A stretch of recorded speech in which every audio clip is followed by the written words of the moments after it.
तो अपने आप को हत्या बंद हो जाएगी। नहीं, आपकी बात एकदम सही है। देखिए, आपको ये समझना पड़ेगा कि जब हम गौ हत्याबंदी की बात कर रहे हैं, तो उसमें सब कुछ इंक्लूडेड है। पूरी तरह से पूर्ण गौ हत्याबंदी की बात करें, तो जो भी कंपनियाँ ऐसा कर रही हैं, निश्चित रूप से असल में क्या है ना, हम सरकार से मांग क्यों कर रहे हैं? इसीलिए कर रहे हैं तो कुछ चीज़ें नीति निर्धारण सरकार ही कर सकती है, हम और आप नहीं कर सकते। हम विचार कर सकते हैं, हम सेवा कर सकते हैं, हम लोगों को प्रेरित कर सकते हैं, वो तो हम सदा से करते आ रहे हैं, समाज के सब लोग, आप लोग भी करते आ रहे हैं। लेकिन जब तक नीति निर्धारण नहीं होगा, तब तक व्यवस्थाएं परिवर्तित नहीं होगी। नीति निर्धारण सरकार ही कर सकती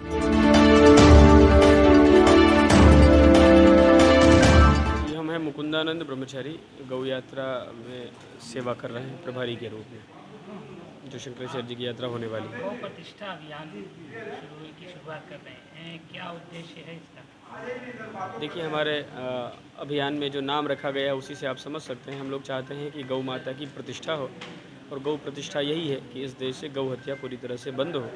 उसके लिए शंकराचार्य जी महाराज गौ प्रतिष्ठा, गौ ध्वज स्थापना भारत यात्रा कर रहे हैं।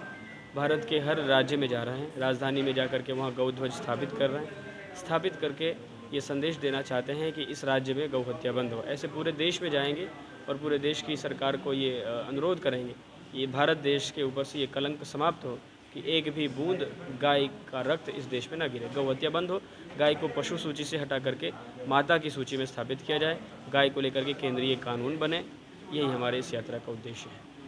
भारत सरकार खुद गौ मांस और खुद के खाल के लेदर के एक्सपोर्ट की अनुमति देती है, तो क्या आप सरकार से मांग करेंगे कि इस लाइसेंस को रद्द किया जाए? निश्चित रूप से हम लोग गौ हत्या बंदी की पूरी तरह से मांग करते हैं। जब ये काम हमारा हो जाएगा तो स्वाभाविक है, इसीलिए हम चाहते हैं ना कि सरकार एक स्पष्ट कानून बना दे इस विषय को लेकर के, और सरकार स्पष्ट कानून बना देगी तो हर तरह की समस्या का समाधान हो जाएगा।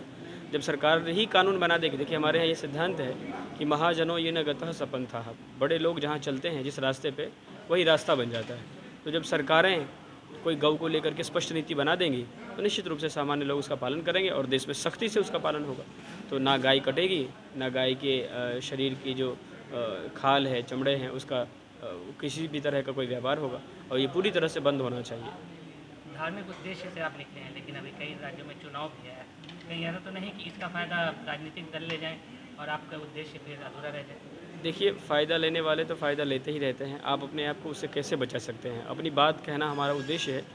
हम फ़ायदा ले ले, सरकार क्या मनाही है? गौ हत्या बंद होना हमारे लिए महत्वपूर्ण उद्देश्य है। गौ हत्या बंद करा करके कोई यदि फ़ायदा लेना चाहे तो निश्चित रूप से उसको मिलना चाहिए। जो दृढ़ता के साथ इस बात को कहने के लिए सामर्थ्यशाली है कि साहब गौ हत्या हम बंद करेंगे, और उसको सरकार में ले आए लोग, तो क्या दिक्कत है? हमारा उद्देश्य पूर्ण होना चाहिए। फ़ायदा लेने वाले राजनीतिक लोग निश्चित रूप से ले सकते हैं, उनको लेना ही चाहिए। यही तो राजनीतिज्ञों की विशेषता रहती है कि वो हर परिस्थिति में फ़ायदा निकालना जानते हैं। हमारा उद्देश्य फ़िलहाल ये है कि पूरी तरह से गौ हत्या बंद हो, गौ माता को राष्ट्रमाता घोषित करें, पशु सूची से उनको निकाल दें, और गाय के लिए एक केंद्रीय कानून बना दें। कब तक ये चलेगा, कब तक का कोई अल्टीमेटम भी है आपका? अब देखिए, कब तक चलेगा का ये सीधा मतलब है कि जब तक काम नहीं होगा तब तक चलाना ही पड़ेगा। फ़िलहाल हम लोगों ने ये निश्चय किया है, इस संवत्सर को गौ संवत्सर के रूप में हम लोग मना रहे हैं। हमारी इच्छा है कि इस वर्ष ये संपन्न हो जाए, क्योंकि पिछले 100-200 वर्षों से लंबा इतिहास है इसका। गौ हत्या रोकने के लिए बहुत सारे प्रयास हमारे पूर्व महापुरुषों ने किए हैं। चाहे आदरणीय मंगल पांडे हों, जो कहते हैं कि स्वतंत्रता संग्राम के सबसे अग्रणी दूत रहे, चाहे आगे चले हम लोग तो इधर 1966 में चले तो धर्म सम्राट पूज्यपाद स्वामी करपात्री जी महाराज हो। तो गौ माता के लिए निरंतर प्रयास चलता ही रहा है। आज भी देश में गाय के लिए भावनाएं हैं हमारे रक्त में। हम गौ हत्या देख करके चैन से बैठना हमारे लिए मुश्किल हो जाता है। हम गौ हत्या देख करके चैन से नहीं बैठ सकते हैं। छत्रपति शिवाजी के विषय में कहा जाता है कि वो 16 साल के बालक थे। उन्होंने देखा कि मार्केट में एक गौ तस्कर गाय को पकड़ के ले जा रहा था काटने के लिए। उनसे रहा नहीं गया, उठे, तलवार लिया, तलवार लेकर के उन्होंने गौ तस्कर को भी मार डाला, और गाय के गले में जो लगा हुआ था रस्सी, उसको छुड़वा दिया और गाय भाग गई। तो छत्रपति शिवाजी कैसे बने? गाय को बचाने के कारण। तो इस देश में गौ को बचाने के लिए बड़े बड़े युद्ध हुए हैं, सत्ता पलट गई है, देश परिवर्तित हो गया है, लेकिन गाय के सम्मान के साथ हम लोगों ने कभी समझौता नहीं किया। हम चाहते हैं कि हमारी सरकारें इस गंभीरता को, हमारे देखिए जो सनातनी हैं उसकी भावना का सम्मान करना पड़ेगा, और हमारी भावना है कि हम गाय से इतर अपने धर्म को नहीं देखते हैं। गाय ही हमारी धर्म है। 33 कोटि देवता हमारे गौ में है। उसके दूध में ऐसे औषधीय गुण हैं, उसके मूत्र में गुण हैं, उसके गोबर में गुण हैं। गाय के शरीर के ऊपर आप हाथ फेर दिए, उसमें गाय के विषय में कितना बताएं आपको। सर्वाधिक महत्व यदि किसी का है तो गाय का है, इसलिए हम चाहते हैं कि सर्व महत्वपूर्ण गौ माता व राष्ट्र माता का सम्मान मिले। पूरी तरह से एक बूंद गौ माता का रक्त इस भारत भर की भूमि में नहीं गिरना चाहिए, यही हम लोगों की इच्छा है। जिस तरह से बौद्धवज भारत यात्रा आप लोगों का है और काफ़ी जगह पर आप लोग जा रहे हैं ताकि देश के हर कोने से लोग आए, लेकिन बहुत से ऐसे जगह पर ऐसा होता है कि जाने के बाद लोग इकट्ठा नहीं होते, भीड़ नहीं होती। गौ माता के लिए क्या लोगों का प्रेम कम हो रहा है? नहीं, गौ माता के लिए लोगों का प्रेम कम हो रहा है कि नहीं हो रहा है, ये विषय नहीं है। हम इस बात को बहुत अच्छे से समझते हैं कि ये इस देश में गाय के लिए प्रेम कम नहीं हो सकता। देखिए, आपको एक कहानी बताएं कि जब भगवती सीता जी का अपहरण हो गया, सीता जी को रावण लेके चला गया, पता नहीं चल रहा था कि सीता जी गई कहाँ, तो राम जी ने टीम बनाई, सुग्रीव महाराज के साथ मिलकर के सबको अलग अलग दिशा में भेज दिया गया। एक टीम को श्री जामवान जी नेतृत्व दे रहे थे, हनुमान जी महाराज के साथ समुद्र के किनारे गए। उन्होंने देख लिया कि सीता जी वहाँ हैं, अब हनुमान जी शांति से खड़े थे। उनको याद दिलाया गया कि तुम्हारे अंदर इतनी शक्ति है कि तुम समुद्र का उल्लंघन कर कर सीता जी को बचा सकते हो।